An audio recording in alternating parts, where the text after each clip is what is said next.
ਕਲਮਾਂ ਦਾ ਕਾਫਲਾ ਸੰਸਥਾ ਵੱਲੋਂ ਪਿਛਲੇ ਕਾਫੀ ਸਮੇਂ ਤੋਂ ਸਾਹਿਤ ਦੇ ਖੇਤਰ ਵਿੱਚ ਕਾਫੀ ਸ਼ਲਾਘਾਯੋਗ ਕਾਰਜ ਕੀਤੇ ਜਾ ਰਹੇ ਨੇ ਅਤੇ ਆਏ ਦਿਨ ਸੰਸਥਾ ਵੱਲੋਂ ਵੱਖ-ਵੱਖ ਪ੍ਰੋਗਰਾਮ ਉਲੀਕੇ ਜਾਂਦੇ ਨੇ।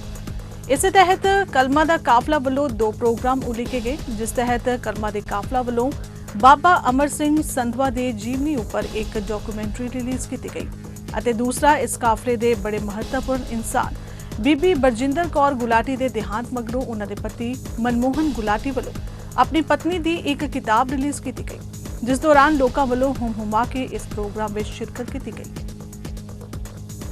मैं इस डॉक्यूमेंट्री की को प्रोड्यूसर हाँ तो बाबा अमर सिंह संधवा जी मेरे मटरनल ग्रैंडफादर से, मेरे दादी जी के सके भरा। तो मैनू छोटे होंदियां मेरे दादी जी उत्थे लैके जाते थे, इस करके मैनू उन्होंने बारे थोड़ा पता, तो उदों उत्थे रहिंदे भी सीगे। ते पर उन्होंने सानू पनामा तो वापस आउण अते उत्थे बिजनेस खोलण ते इत्थे देश भगत यादगार दी बिल्डिंग दी जमीन लैण दे बारे दिते पैसों बारे तो पता सी, पर उन्हां दीयां होर प्राप्तियां बारे सानू कोई जानकारी नहीं सी। 9 साल पहला असी इत्थे जो गदर शताब्दी मैमोरीअल समारोह हुंदा है उहदे विच मंगत राम पासला साहब आए हुए सन तो उन्होंने एक स्पीच दी तो मैनू उदा ही उन्होंने मिलण का दिल किया। बाद में जो मैं उन्होंने अपने बाबा जी बारे दसिया तो कहते मैं उन्होंने बारे 3 किताबां लैके आया हुआ जिन्हों बारे मैनू कोई जानकारी नहीं सी। तो उन्होंने मैनू एक किताब दी जिसनों पढ़ के मैनू बाबा जी की पनामा की जीवनी तो उन्होंने उत्थे गदर मूवमेंट नू शुरू करन दे बारे तो उत्थे उन्होंने अपने एडे वड्डे कारोबार शुरू किए सारे का पता लगा। तो फिर जोगिंदर कलसी भाजी होना नाल साडी कई सालों तो दोस्ती है, तो जो भी वो अक्सर डॉक्यूमेंट्रीज बनाते होंदे सी ते सानू पहला रिलीज़ करन तो दिखाते होंदे सी। सो इसलिए मैनू पता सी कि जे मैं उन्होंने जाके कहाँ कि सानू भी इस महान बाबा जी बारे जिन्हां बारे सानू पता ही नहीं सीगा ते होर कई होर अणगौले नायकों बारे सानू डॉक्यूमेंट्री बनानी चाहिए है। तो उन्होंने फिर फटाफट साडे नाल सहमति की तो इत्थों ही बाबा अमर सिंह संधवा की डॉक्यूमेंट्री शुरू हुई। तो इस दे बनाउण विच सानू बहुत तकलीफ आईयां क्योंकि उन्हां दा जिहड़ी अपनी फैमिलीज़ ते होर भरा सीगे वो सारे बाहरले देशों में चले गए सीगे ते उन्हां दा जो डॉक्यूमेंट्स या फोटो वगैरह सी उन्हां ने संभाल के नहीं सी रखियां, इस करके सानू बहुत मुश्किल आनी पई। पर असी लभ लईआं ते फिर सानू भावें 9 साल लगे तो असी इस डॉक्यूमेंट्री नू कंप्लीट करके अज रिलीज़ कर रहे हैं। बाबा जी की किताब पढ़न तो बाद ते पनामा कई बार जाण नाल उत्थे जिहड़ी साडी फर्स्ट 3rd जनरेशन अजकल पनामा विच लगभग 80 पंजाबी फैमिलियां रहिंदियां हन। उन्होंने भी इस तरह अपने बजुर्गों दियां फोटो जां होर चीज़ां सामभ के नहीं रखियां, पर फिर भी थोड़ा बहुता सानू पता लग्या। तो हुण इस डॉक्यूमेंट्री बनाउण तो बाद ते उन्हां दे जीवन बारे देखण तो ये पता लगदा कि भावें ओह उत्थे इन्ना पैसा बना लिया उन्होंने, जो वापस आए सी उन्होंने मेरा ख्याल लगभग 48 मुरब्बे पाकिस्तान उदों नहीं बनया सी, भारत ही हुंदा सी, उत्थे खरीदे सन। तो फिर उन्होंने जो वापस संधवा आए 500 कत्ते की जमीन मिली सी।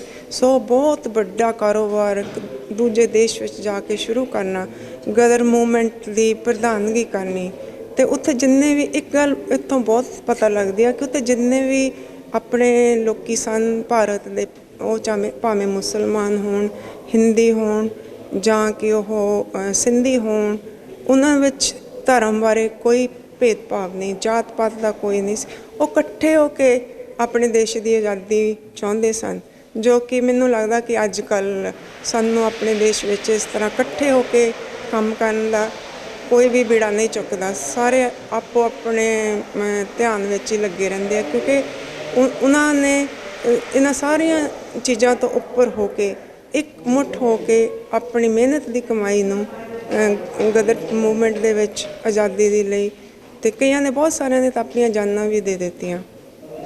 तो इस डॉक्यूमेंट्री नू देखण तो बाद साडा ख्याल है कि क्योंकि असीं इहदे ते इंग्लिश विच सब टाइटल भी पाए आ, मैनूं लगदा है कि पहली डॉक्यूमेंट्री आ जिहड़ी कि ਗਦਰ ਮੂਵਮੈਂਟ ਦੇ ਬਾਰੇ ਜਾਂ ਹੋਰ ਵੀ ਕੋਈ ਜਿਹੜੀ ਦੇਸ਼ ਦੀ ਆਜ਼ਾਦੀ ਬਾਰੇ ਇਸ ਤਰ੍ਹਾਂ ਬਣਾਈ ਗਈ ਹੈ ਜੋ ਕਿ ਅੱਜ ਦੀ ਜਨਰੇਸ਼ਨ ਵੀ ਇਸ ਨੂੰ ਦੇਖੇਗੀ ਅਤੇ ਉਹਨਾਂ ਨੂੰ ਪਤਾ ਲੱਗੂਗਾ ਕਿ ਕਿਵੇਂ ਸਾਡੇ ਬਜ਼ੁਰਗਾਂ ਨੇ ਇਕੱਠੇ ਹੋ ਕੇ ਦੇਸ਼ ਭਗਤ ਦੇ ਲਈ ਆਪਣੀ ਦੇਸ਼ ਦੀ ਆਜ਼ਾਦੀ ਲਈ ਆਪਣੇ ਜਾਨਾਂ ਵਾਰੀਆਂ ਅਤੇ ਆਪਣੀ ਮਿਹਨਤ ਦੀ ਕਮਾਈ ਵੀ ਦਿੱਤੀ। ਪੰਜਾਬੀ ਕਲਮਾਂ ਦਾ ਕਾਫਲਾ ਵੱਲੋਂ ਅਸੀਂ ਹਰ ਮਹੀਨੇ ਦੇ ਆਖਰੀ ਸ਼ਨੀਵਾਰ ਇੱਕ ਮੀਟਿੰਗ ਰੱਖਦੇ ਹਾਂ, ਪ੍ਰੋਗਰਾਮ ਰੱਖਦੇ ਹਾਂ। ਤੋ ਅੱਜ ਦਾ ਇਹ ਵਿਸ਼ੇਸ਼ ਪ੍ਰੋਗਰਾਮ ਬਹੁਤ ਵਧੀਆ ਹੋ ਨਿਬੜਿਆ, ਜਿਹਦੇ ਵਿੱਚ ਅਸੀਂ ਖਾਸ ਕਰਕੇ ਅੱਜ ਦੋ ਬਹੁਤ ਅਹਿਮ ਜਿਹੜੇ ਸੈਸ਼ਨ ਇਸ ਪ੍ਰੋਗਰਾਮ ਵਿੱਚ ਕੀਤੇ ਨੇ। ਇੱਕ ਤਾਂ ਇਹ ਕਿ ਬਾਬਾ ਅਮਰ ਸਿੰਘ ਸੰਧਵਾਂ ਸਾਡੇ ਅਮਰ ਗਦਰੀ ਬਾਬਾ ਹੋਏ ਨੇ, ਉਹਨਾਂ ਦੇ ਸੰਬੰਧ ਵਿੱਚ ਉਹਨਾਂ ਦੀ ਜੀਵਨੀ ਦੇ ਉੱਤੇ ਇੱਕ ਡਾਕੂਮੈਂਟਰੀ ਸੀ, ਉਹ ਰਿਲੀਜ਼ ਕੀਤੀ ਗਈ ਹੈ।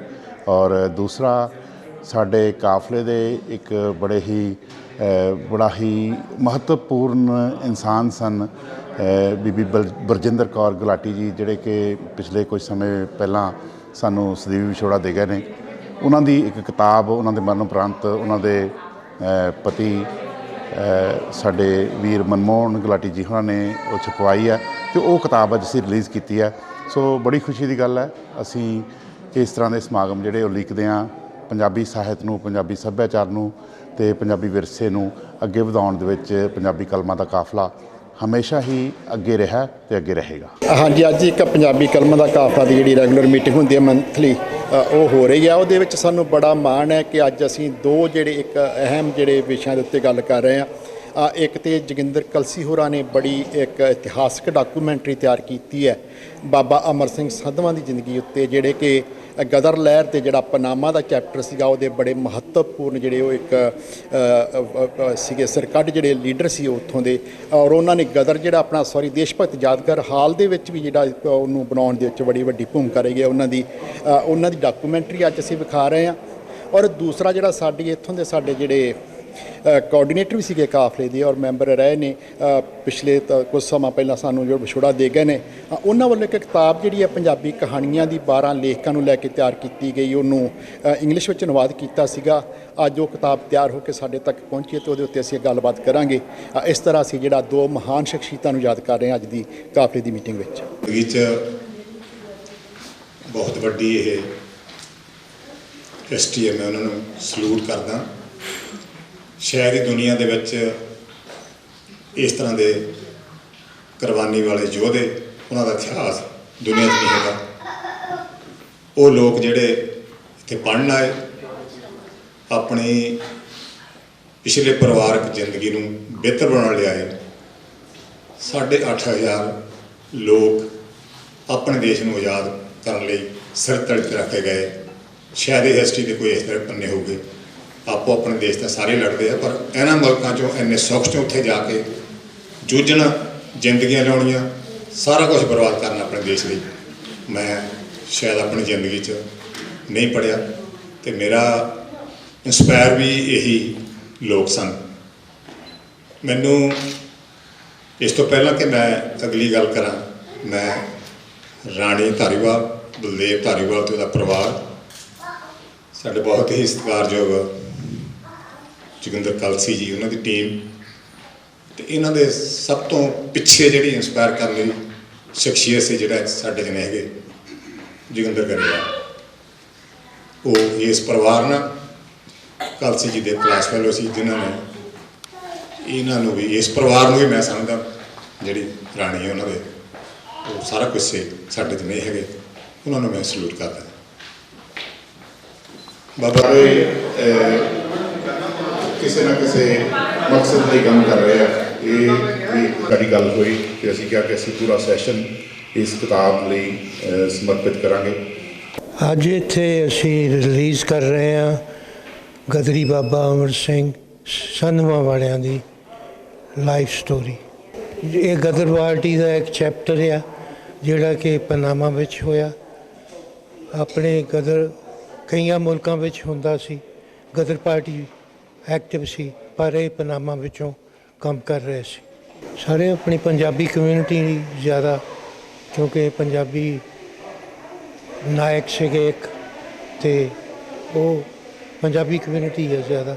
ਇਹਨੂੰ ਬਹੁਤ ਸਾਲ ਲੱਗ ਗਏ ਬਣਾਉਣ ਨੂੰ, ਤਕਰੀਬਨ 9 ਸਾਲ ਹੀ ਲੱਗ ਗਏ, ਕਿਉਂਕਿ ਮਟੀਰੀਅਲ ਇਕੱਠਾ ਕਰਨਾ, ਪੁਰਾਣੀਆਂ ਫੋਟੋਆਂ ਲੱਭਣੀਆਂ ਤੇ ਉਹ ਮੁਸ਼ਕਲ ਸੀ। ਅੱਜ ਪਹਿਲੇ ਦਿਨ ਹੈ। ਅੱਜ YouTube ਤੇ 2 ਵਜੇ ਆਲਸੋ ਇਸ ਵੇਲੇ ਚੱਲ ਰਹੀ ਆ, ਉਹਦੇ ਉੱਤੇ ਪ੍ਰੀਮੀਅਰ ਇਹਦਾ ਹੋ ਰਿਹਾ। YouTube ਮੇਰੇ ਚੈਨਲ ਆ ਜੋਗਿੰਦਰ ਕਲਸੀ, ਉਹਦੇ ਉੱਤੇ ਇਹ ਇਸ ਵੇਲੇ ਪ੍ਰੀਮੀਅਰ ਹੋ ਰਿਹਾ ਉਹਦਾ। ਮੈਂ ਸਿਰ ਸਾਡੇ ਜਿਹੜੇ ਨਾਇਕ ਸਾਡੇ ਗਦਰੀ ਬਾਬੇ ਸੀ, ਇਹਨਾਂ ਦੀਆਂ ਕੁਰਬਾਨੀਆਂ ਨੂੰ ਯਾਦ ਕਰਨ ਤੇ ਆਪਣੇ ਆਉਣ ਵਾਲੀ ਪੀੜ੍ਹੀ ਨੂੰ ਹਿਸਟਰੀ ਦੱਸਣਾ ਹੈ।